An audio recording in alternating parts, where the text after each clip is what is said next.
The working day and weekend began with swearing in his anointed guy for the National Youth Commission in his office in Malacanang, then released his message of inspiration for the country's athletic representatives in the Paris Paralympics.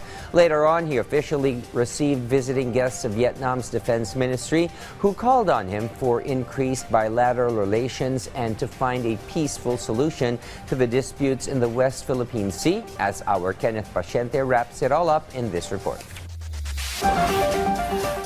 A stronger relationship between the Philippines and Vietnam. That is the main objective sought from the meeting between President Ferdinand R. Marcos Jr. and Vietnam's Minister of National Defense, General Phan Van Giang, in Malacanang today. According to President Marcos Jr., the visit of General Giang can be considered a significant chapter in the history between the two countries, especially since the two countries have deepened their relationship, which no longer focuses solely on diplomatic relations. Instead, defense and security were also discussed, as well as maritime cooperation and the trade, which the chief executive emphasized the country's readiness to further strengthen. He also expressed his gratitude to Vietnam for its support in the arbitral award and maintained the Philippines will continue to uphold solving maritime issues in a peaceful manner to make sure that rule of law and rules-based international order prevails. The Vietnamese official also expressed readiness to continue and strengthen the relationship between the two countries.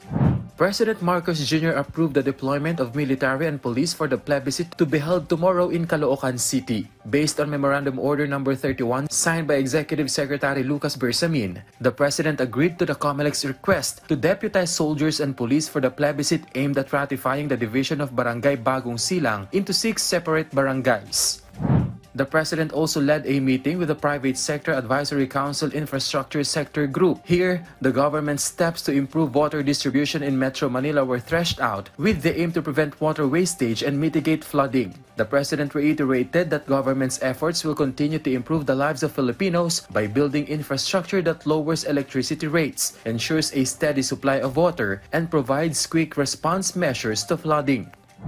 Meanwhile, the President named former DOT Region 1 Director Joseph Francisco Ortega as the new chairperson of the National Youth Commission, replacing Duterte Youth Leader Ronald Cardema, who held the position since 2018. The President believes that under the leadership of Ortega, the NYC will be a significant part of shaping the nation by encouraging Filipino youth to be useful members of the society.